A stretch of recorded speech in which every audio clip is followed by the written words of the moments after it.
Welcome to the second module of our Python Taster course. In this module, we will study the fundamental building blocks of the Python programming language, namely basic data types and variables, basic operators, basic control flow, and basic functions. To start writing Python code, as a bare minimum, one can use any text editor of their choice, such as simply Notepad. However, it's normally more convenient and efficient to use something called an integrated development environment, or an IDE. So an IDE is an application that provides you with a place in which you can write code, but also comes bundled with a range of useful features such as code auto-completion and automatic error checking. So there's numerous IDEs available for Python, some open source and some commercial, the most popular ones being PyCharm, PyDev, and Spider. In addition to desktop-based IDEs, there are web-based applications called notebooks that allow you to write and execute snippets of code and visualize the outputs immediately, all contained within your internet browser. As such, they're a great tool for beginners learning a new programming language for the first time, and examples of web-based notebooks include Jupyter Notebook, which is very popular for data science and data analysis, and Apache Zeppelin. There also exist cloud-hosted services that provide web-based notebooks, meaning that no local installation of third-party software is required on your computer. The benefits of these cloud-based services include zero configuration, zero installation, and minimal setup. They can also provide free access to GPUs, and they enable easy sharing and collaboration of notebooks between different developers. However, these cloud-based services only provide limited resources in their free tiers, typically between 512 megabytes and 1 gigabyte of RAM, and don't guarantee uptime, performance, nor security. So in this taster module, we're going to use a cloud-based service called Google Collaboratory, or Google Colab. So Google Colab is an example of a cloud-hosted service that provides web-based notebooks supporting Python. So to access Google Collaboratory is very simple. All you need is an internet browser and a Google account. So assuming that you have a Google account or that you signed up for one, if you simply do a Google search for Google Colab and then access the first search result that's returned, that will take you to colab.research.google.com. So if we click on that link, this is the first window that's presented to you. Now, Google Colab will store notebooks in Google Drive, which is what we're going to do in this module. So if you select Google Drive and then select New Notebook. Now, when you select New Notebook, Google Colab will create a notebook and save it in your Google Drive, enabling you to load your notebook later on if you close your internet tab or internet browser entirely. Let's begin by doing a quick tour of the Google Colab Notebook web interface. To start with, if you look at the top of the screen, you'll see the word untitled0.ipynb. So this is the file name that Google gives by default to your notebooks. So the first thing that we're going to do is to rename this notebook. So if you click on untitled0, and then we're going to rename this notebook to Quick Introduction to Python, and then press enter. The next thing, and that'll be the most important feature of notebooks, is something called cells. So this thing here is called a cell, and a cell is where we actually physically write our Python code. So once we've written some Python code in a cell, to execute that code, we can simply press the play button immediately to the left of the cell that we wish to execute. By default, notebooks provide us with one cell, but if we want to add more cells, we can simply press the plus code button, and that will add a new cell directly underneath the cell that was previously selected. You'll also notice that when you select a cell, you'll see a little menu appear above that cell, and this allows you to manage that cell. So for example, you can move the cell up and down, and you can delete the cell. Finally, if you want to save your work, you can press the File menu and then go to Save. and that will save your work again to Google Drive. So that's obviously a very brief and quick tour of the Google Colab Notebook web interface, but please explore the interface further to familiarise yourself with its full suite of features. So we're now ready to start learning the basics of Python. The first concept that we're going to learn is that of basic data types. So modern programming languages provide us with the ability to represent and manipulate different types of data. The three most basic data types are strings, numbers, and booleans that we're going to study now. So the first thing that we're going to study is something called strings. So in computer programming, a string is a sequence of characters. So a string is used to represent text in computer programs. So let us create our first string variable in Python. So if you select the first cell and then type the following, which I'll explain in a moment. So if you type in hash and string text and then press enter to start a new line, and then we're going to write my first string is equal to, and then in single quotes, hello world. And then on the new line, we're going to write print my first string. Okay, so let's go through this piece of code line by line. So the first line starts with a hash symbol followed by some words. So any line of code that starts with a hash character in Python denotes a comment. So a comment in computer programming are means by which you can describe what your code is doing and to highlight anything of particular significance to other developers who may be studying your code. But the important thing to remember is that comments are ignored by Python for the purposes of executing your code. So you can literally write anything that you like as a comment, and Python will ignore it when it's executing your code. So if we look at line 2, let's explore what's going on here. So we are defining something called a variable on the left. So our variable is called my underscore first underscore string. So a variable in Python is simply a name that references a value. So a bit like when you study algebra at school and you do something like x equals 1, in that case the name of the variable is x and you're assigning it the numerical value of 1.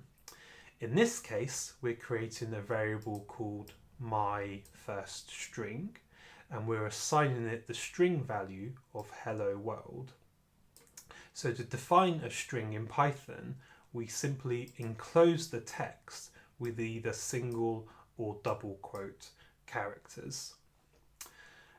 Finally, in the third line, we're using the print function that's inbuilt into Python to print the value that's referenced by my first string to the screen. So we're now ready to execute our first bit of Python code. So if you select the cell that you want to execute, in this case it's our first cell, and then press the little play button to the left of that cell. So the very first time you run any cell in Google Colab Notebook, it might take a few seconds while it sets up the environment for the first use. But thereafter, executing any cells should be much quicker. So you saw that cell took about a couple of seconds to run, but other cells we might expect to run within a second also. So you'll see that what appears directly underneath the cell is the output of our code. So we've told Python that we're creating a variable called myFirstString. We're assigning it the string value hello world, and we know it's a string because it's enclosed within single quotes, or it could be double quotes. And then in this line, we're telling Python to print the value of myFirstString to the screen, which is what it's done here. So something to note about notebooks is that if you instruct your cell to output something, and then when you run that cell, that output will appear directly underneath the cell in question. So those are strings in Python. So a string, again, is a sequence of text. The second basic data type that we're going to look at are numbers. So numbers in Python are even easier to represent in Python than strings. You simply define the name of the Python variable and assign it a numerical value. So for example, again, in this cell, we just created a new comment to indicate what we're doing. And then we're going to create a new Python variable called myFirstNumber equals 10. And we're going to create a second Python variable called mySecondNumber equals 3.14159. So exactly the same as before, you have the name of your variable to the left of the equal sign, then you have the equal sign, then you have the value that you wish to assign to that variable. So in the case of numbers, you simply enter the value of the number that you wish to assign. So in this case, myFirstNumber is assigned the integer or the whole number value of 10, and the variable mySecondNumber is assigned the value 3.14159. So one of the benefits of using Python as opposed to other languages where you'd have to define the data type up front, in Python you just simply need to assign the value to the right of the equal sign. And so no matter whether it's an integer, a whole number, or a decimal number, you simply just enter that value, and Python's clever enough to know that myFirstNumber is referencing a whole number and mySecondNumber is referencing a decimal number. So if we run that cell, you notice that nothing is actually output underneath that cell. And that's fine, that's what we expect. So in our first cell, we've explicitly told Python to print something to the screen, in this case a string value. But in this case, we've not told Python to print anything in this cell, which is why when we execute this cell, nothing outputs underneath that cell. But the fact that no errors have been returned indicates to us that that cell has been executed successfully. So the third type of data type that we're going to look at is something called booleans, which may be, so strings and numbers hopefully are quite intuitive. We use them in our everyday lives, but booleans are something slightly different that might take a bit of explanation. So first of all, we're going to create a new code cell. So we're going to press the plus code button, and that will create a new cell here. And then we're going to write a brief comment to say that we're going to study booleans now. So what are booleans? So when we develop computer programs, we often want our programs to execute a specific set of one or more actions based on whether certain conditions are met or not. In other words, we want our programs to automatically respond to changes to its environment. So for example, if we were developing a driverless car, we would want the car to stop if the traffic light is red. In this case, the condition that we want to test is to ascertain whether the traffic light is red or not. So if the traffic light is red, we can state that the condition is evaluated as true, otherwise the condition is evaluated as false.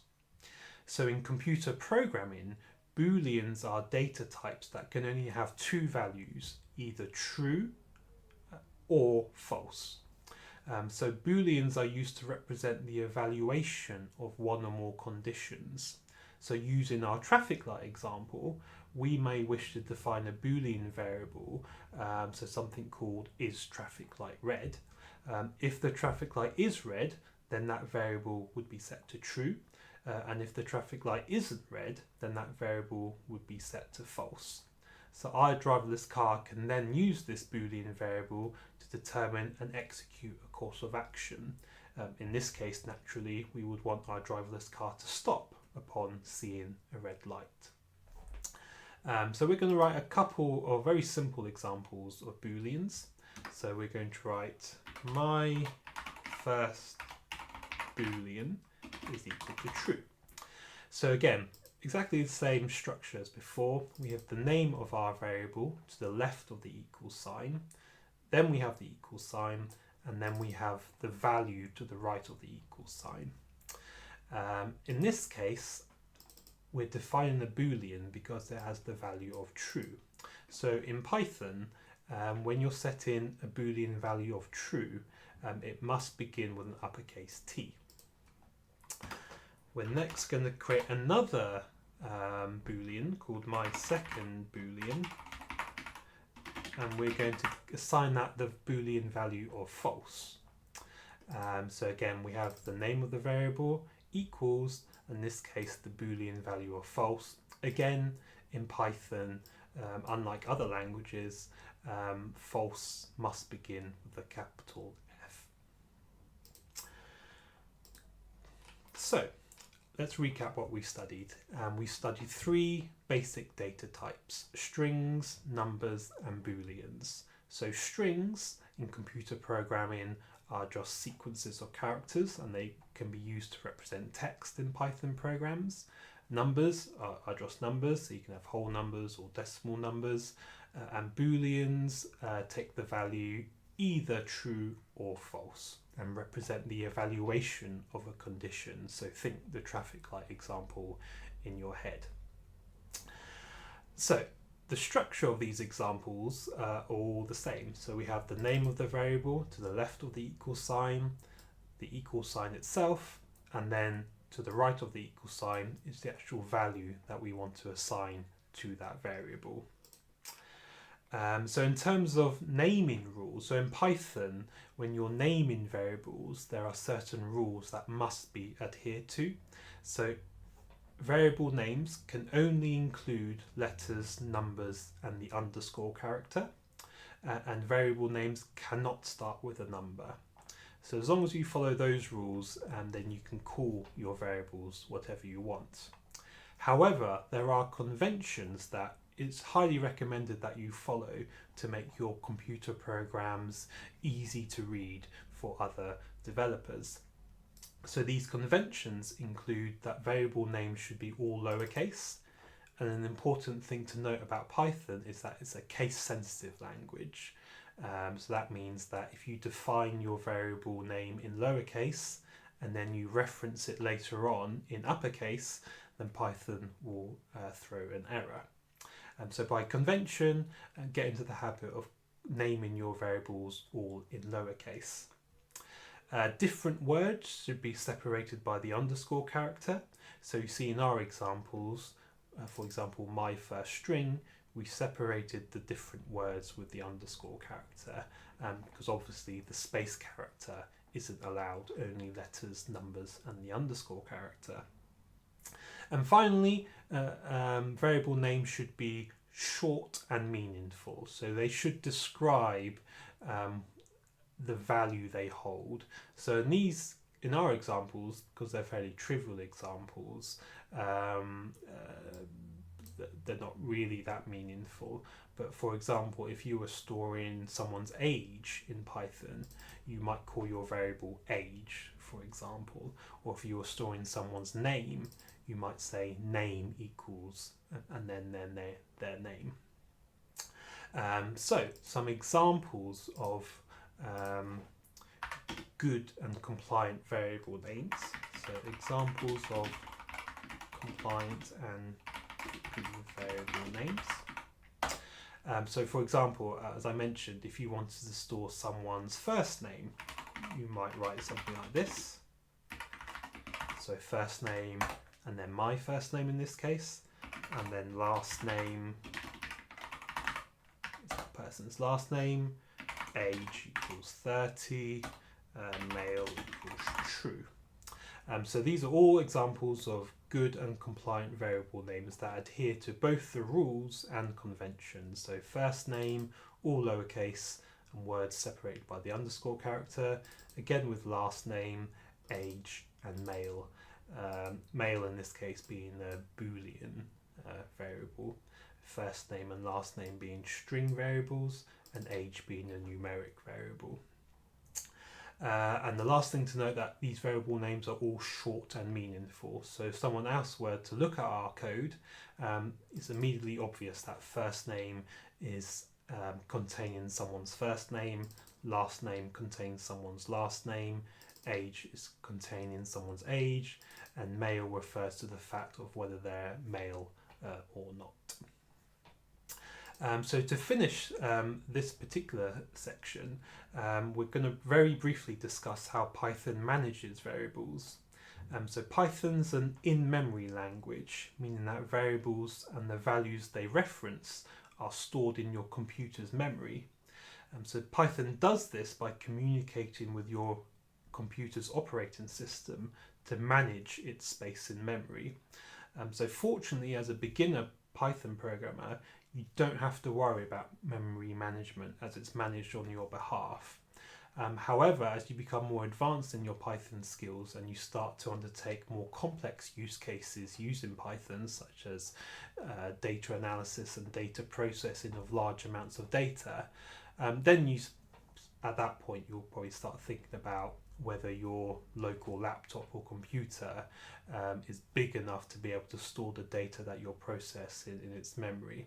And when it comes to that stage, there are other frameworks and software that you can use that essentially enable you to network multiple computers together, each one running Python, and then you network them all together so you can take advantage of the memory of each of those computers, then combine them in order to be enabled to do large amounts of data processing and data analysis. So the next thing that we're going to study is something called operators. So in computer programming, operators are used to perform operations on variables and values. Two of the most basic groups of operators are arithmetic and comparison operators. So let's start by looking at arithmetic operators. So I'm going to create a new cell and we're going to write the comment arithmetic operators. Now, arithmetic operators perform common mathematical operations on numerical values, and they include the basic arithmetic operations that we're all familiar with, so addition, subtraction, multiplication, and division. So for example, we can do print 3 plus 7, so this will add the values of 3 and 7 together using the addition operator. We can do 10 minus 6, so subtracting 6 from 10 using the subtraction operator. We can do 2 multiplied by 3 using the multiplication operator, and in Python we write the multiplication operator using the asterisk symbol. And finally, we can do division. So in this case, in this example, 10 divided by 2, we can use the division operator, which in Python is the / character. So if we run this cell, you'll see that the answers are as we would expect. Now, so far we've applied the arithmetic operators onto values directly, numerical values directly. So all operators can also operate upon Python variables as well. So just to demonstrate that, we're going to create a new code cell, and we're going to do something basic like x equals 2, y equals 10. Then we want z to be assigned the value of x multiplied by y, and then we're going to print z to the screen. And hopefully you'll see that we get the answer of 20, which is just 2 times 10. So this cell is just demonstrating that operators can also be applied onto Python variables. The next group of operators we're going to look at is something called comparison operators. So comparison operators, as the name suggests, they just compare two values and they return a boolean value as a result of testing that comparison. So the comparison operators are equal to, not equal to, greater than, less than, greater than or equal to, and less than or equal to. So all the basic comparison operators that hopefully we're used to when we study maths at school. So let's take these one by one. So we want to test whether two numbers are equal to each other. And to do that, we can use the equality operator. And the equality operator in Python is denoted by 2 equal sign.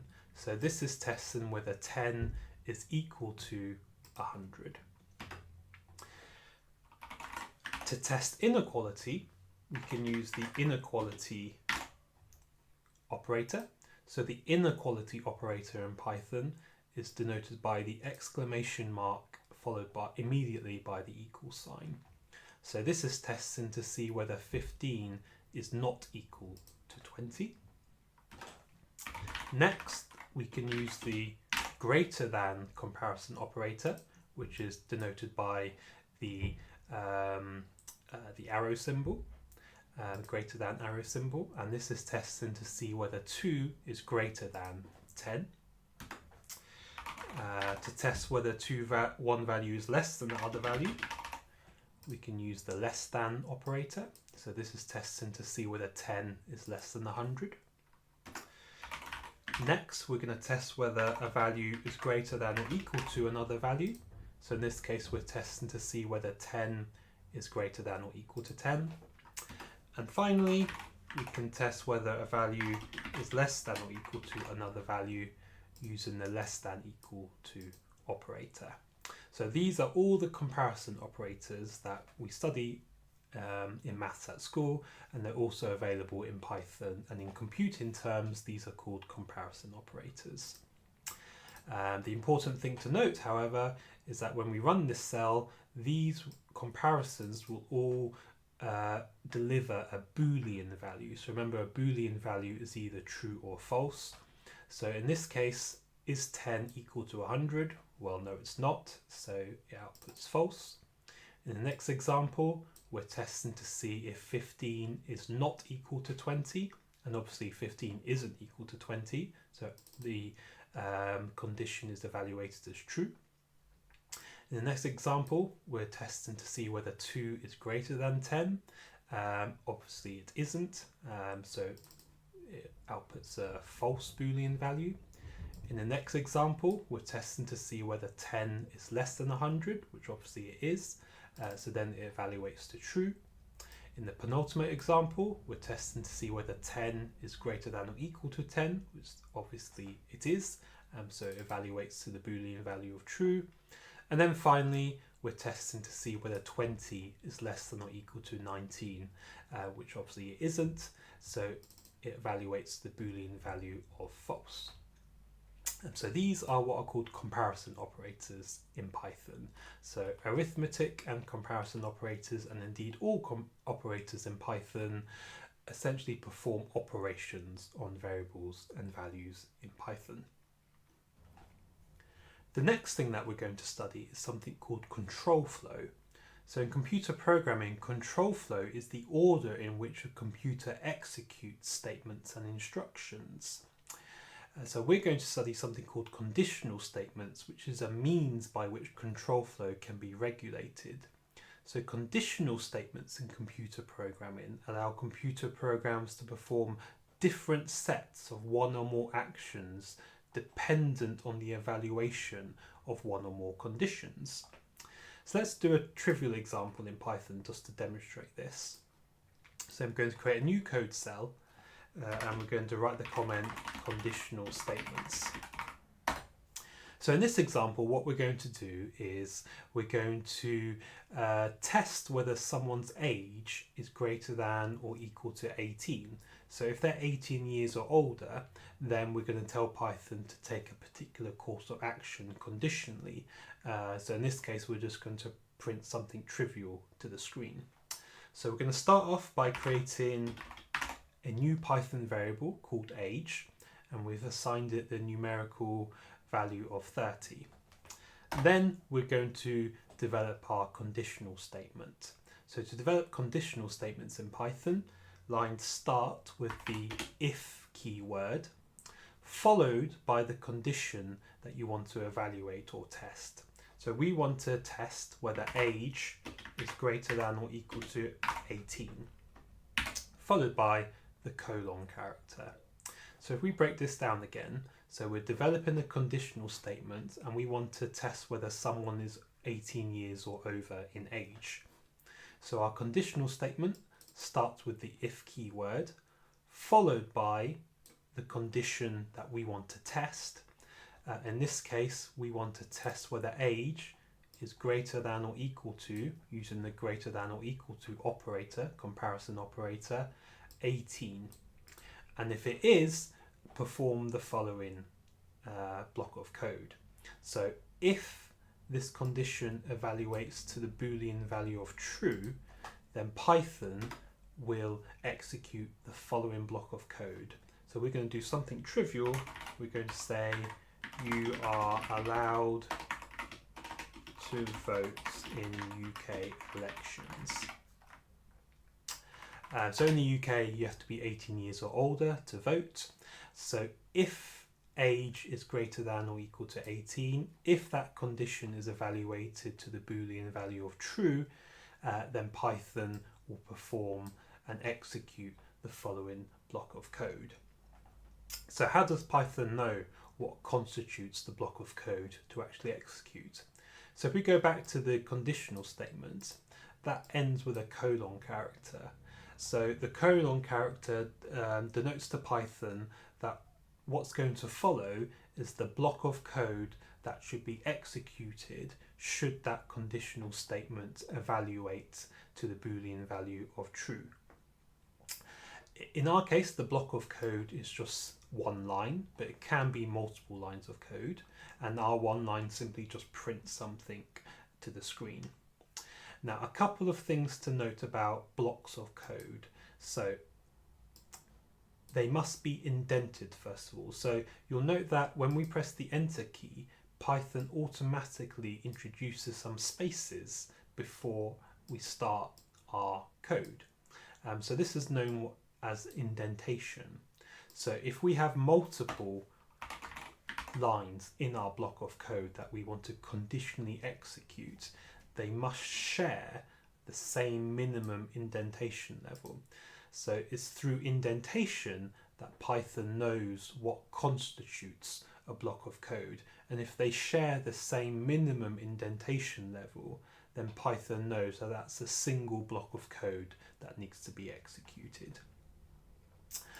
So in our case, if age is greater than or equal to 18, then it executes a single line of code which is printing that they're allowed to vote in UK elections. So if we run this cell, you'll see that because we've set the age as 30, which is obviously greater than 18, that condition evaluates as true, in which case Python will then execute the following block of code. So we can extend the if statement with the else keyword.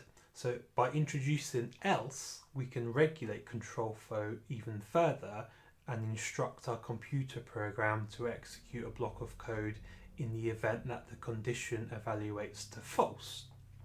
So let's keep this code cell and create a new code cell that's going to do something very similar, but we'll keep the old cell so that we can reference it later on.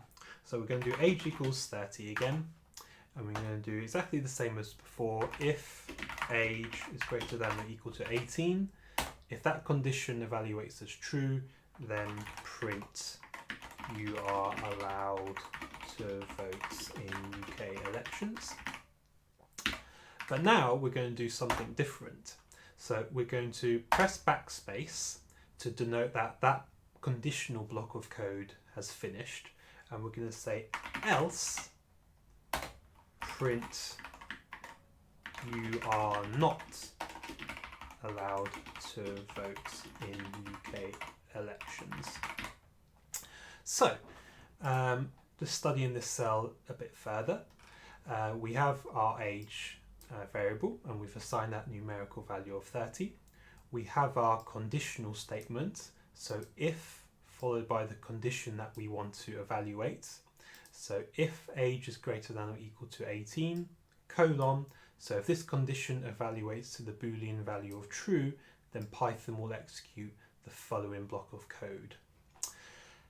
If this condition evaluates to the Boolean value of false, whereas in the previous cell there was nothing to do, in this cell, because we've introduced the else keyword, that denotes to Python that if this evaluates to false, then ignore this block of code, go to the else branch and execute the block of code that immediately follows the else keyword followed by the colon. So if we run this cell, you'll see that if age is greater than or equal to 18, evaluates as true because we've set our age to 30, in which case this block of code is executed and Python will ignore the else branch. However, if we change our age to, let's say, 12 and run our code again, you'll see that the else branch has now been executed. So Python will test this condition again. Is age greater than or equal to 18? In this case, that evaluates to the Boolean value of false, in which case Python will not execute this block of code, but it will instead go to the else branch and execute this block of code, in which case, in our case, it will simply output to the screen that you are not allowed to vote in UK elections. So conditional statements are a means by which you can regulate control flow in Python and introduce conditional logic into your computer programs. So ultimately, you want your computer programs to be able to respond based on changes in its environment, and you want it to do different things based on different states. So again, going back to our driverless car example, if the traffic light is red, then we would want it to stop. If the traffic light is green, then we would want it to go.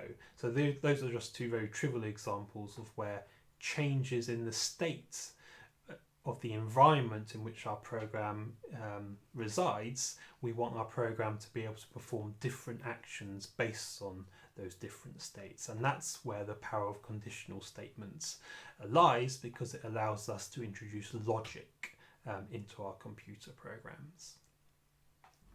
The last thing that we're going to study in this taster module is something called functions. In computer programming, functions are small blocks of reusable code that are designed to perform a single and specific task. The code inside a function is only executed when that function is called.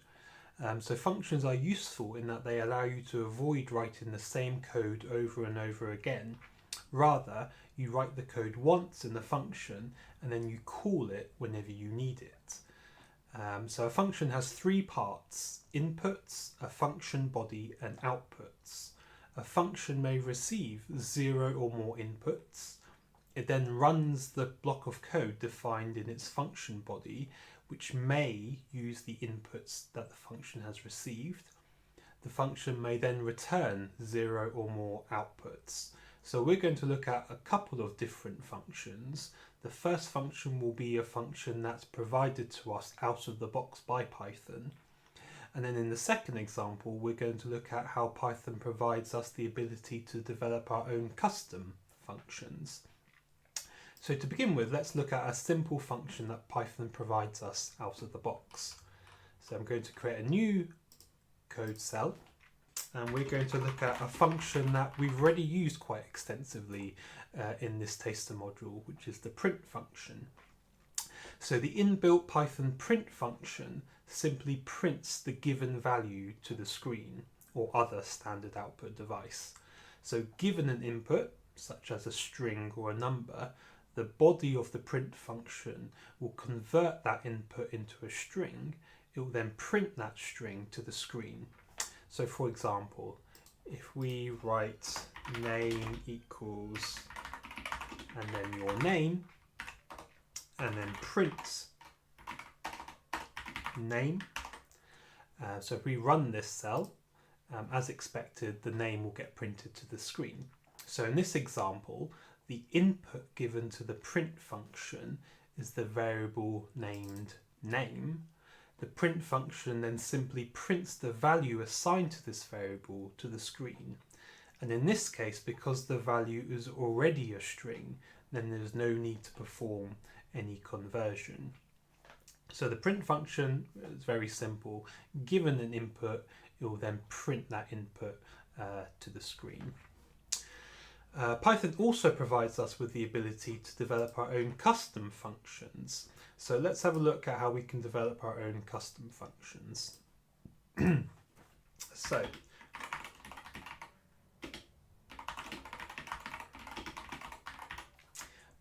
defining our own custom function.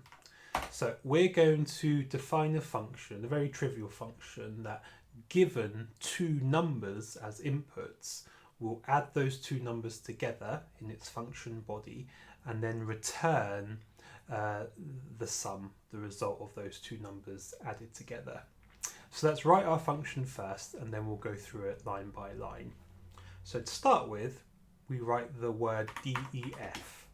So this indicates to Python that what follows is the definition of a function. So def, followed by the name of the function, followed by round parentheses, and in those round parentheses or brackets are the input parameters that the function may expect to receive.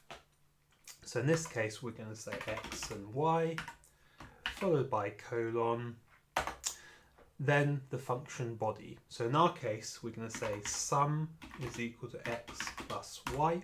So we're using the addition operator to add x and y together, and we're going to assign it to a Python variable called sum.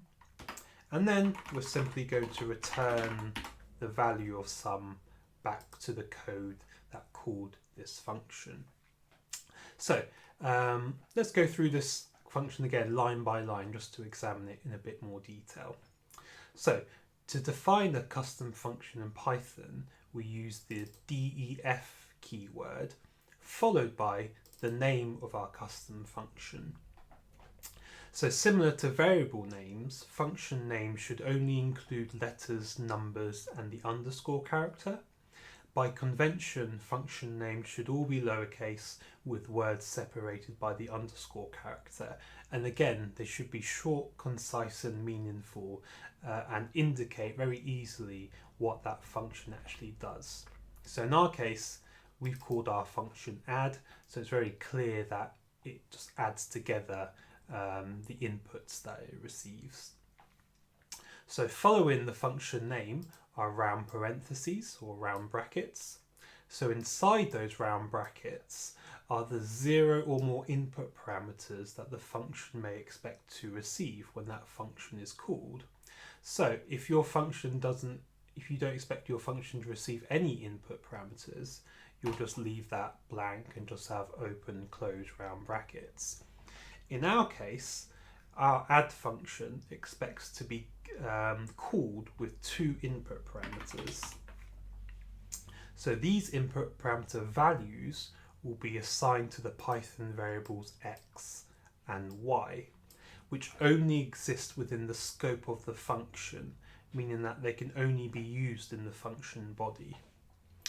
Finally, a colon character. So that's again used to indicate the end of this line and denote that the block of code immediately following the colon character is the function body itself.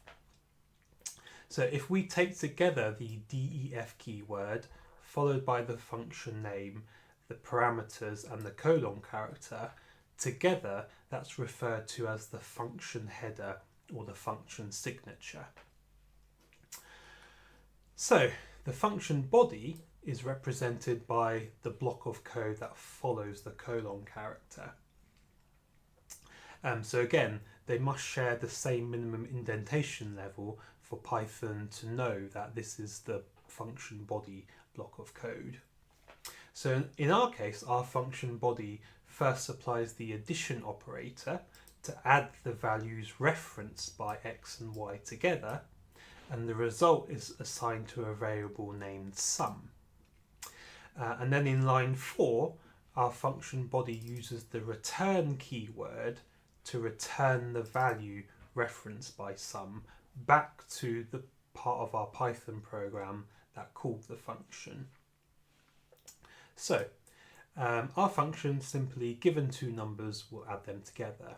If we run this code cell, you'll see that again nothing happens, and that's fine as long as there are no errors when we run that code cell.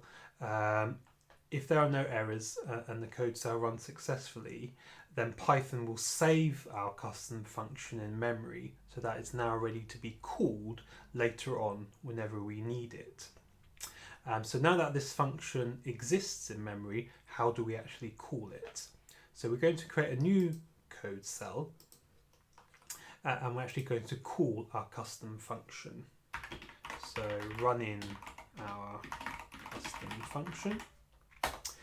So to run a function that we've developed ourselves, we simply call that function by its name and supply the expected input parameters. So in our case, our function is called add. So we write add, followed by the round parentheses. And again, our function expects to be given two input parameters. So we're going to pass the input parameters 10 and 20. So our custom function then assigns the value of 10 to the variable x and the value of 20 to the variable y. The function body then adds these two values together and returns the sum back to our Python program. So if we now run this cell, we'll get the value 30 returned as we would expect, i.e. 10 plus 20. So those are functions in Python, and obviously that's a very trivial example, but again, the important thing to remember about functions is that they should be small, reusable, and execute a specific and single task. So in this case, the specific task is just adding two numbers together. If you find your functions are getting quite large, then it's probably not executing a specific task, in which case you should probably break it down even further into different functions.